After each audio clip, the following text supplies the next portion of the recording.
goddess, I love Zelda. It's filled with clever puzzles, beautiful terrain, and epic bosses. Out of my love for Zelda, I'll be counting down my top 10 bosses from the series, not including mini-bosses or final bosses. And I'll be using only one per game. Also, these are just my favorite bosses, not what I consider the best. And I haven't played every Zelda game, but I'll try to find the best from what I know. Without further ado... Let the party begin!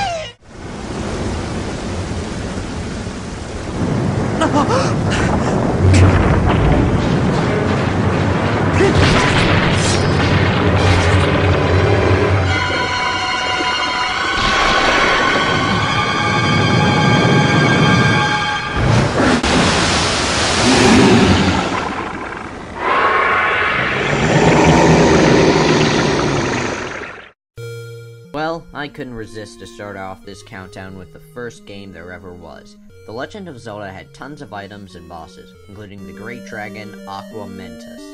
This guy is perfect to start out a Zelda countdown.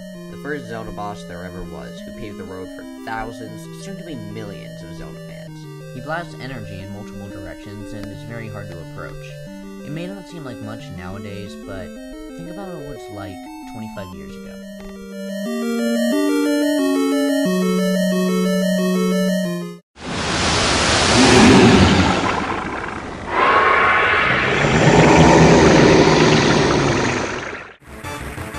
Next up, we have an annoying boss who can easily make you restart the fight. No, not Moldorm, it's the Evil Eagle from Link's Awakening. I don't know how annoying Moldorm is, but I just can't stand the Evil Eagle. In my first attempt against him, he knocked me off 12 times. In case you don't know how annoying this boss is, he flies around the top of the tower at random for a while until he appears on either the left or right side of the arena. From there, he will either attack or blow a massive gust of wind and feathers that will likely knock you down below, so you have to restart the fight. Goddamn bird! Actually, it's because he's so annoying that I like him. Because finally being able to kill him feels so good.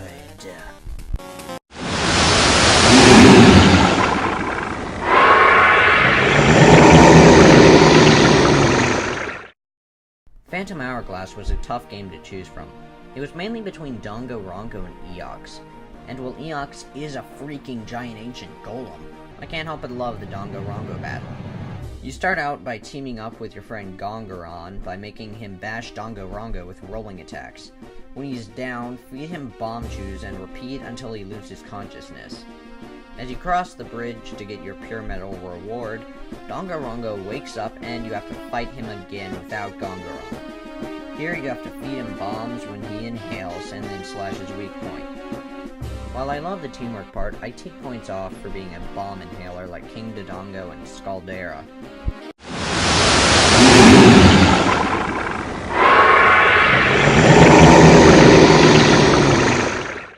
Skyward Sword may be beautiful, but it gets really annoying at times. This goes mainly for the imprisoned fights. You'd think being sealed in the ground 3 times would be enough, but no! He comes back to fight you again, and this time, he flies. In case you don't know, the goal of the imprisoned fights is to prevent him from reaching the tower at the top. And the 3rd time he comes back flying without wings or anything to support him? I call hacks! The reason this fight is on here is because it made me sweat near the end. When Groose is out of bombs to chuck at him, and he flies straight for the tower. As the music speeds up, you have to race to Groose and become a human cannonball launched onto his head to strike the ceiling stone that way. Luckily, 3rd time's the charm, and this is your last fight with the imprisoned. Until you fight his true form in the past. By the way, how and when did Link get off him when he exploded?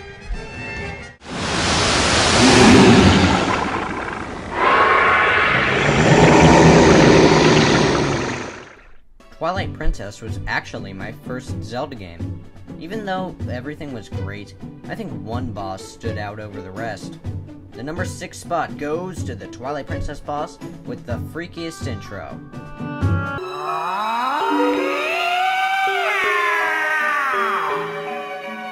Sadly, it's not Zant. It's... Blizita. Blizita freaked me the hell out with that. Blazita is actually a sick Yeti who was originally going to give you the mirror shard that she then goes Golem over just upon looking at. Her first form is a giant ice doll that just slides towards you and occasionally spawns mini freezers. Not too threatening. After you bash it enough with the ball and chain, she enters a much more intimidating form, when she summons 10 huge ice masses and seals herself in a separate mass. Here, you know she means business. Just listen to that music.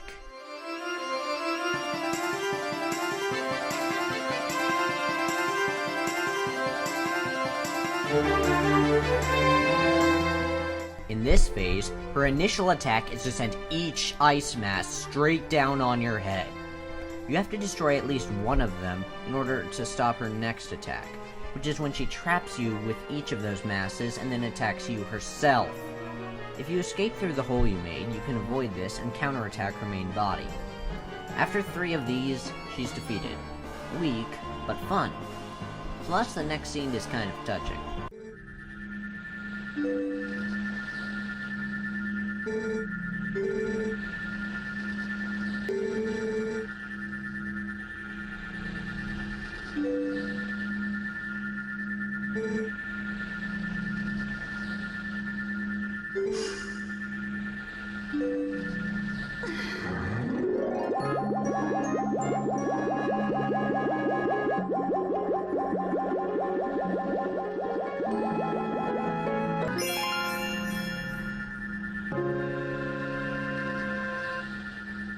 I'm going to destroy everything!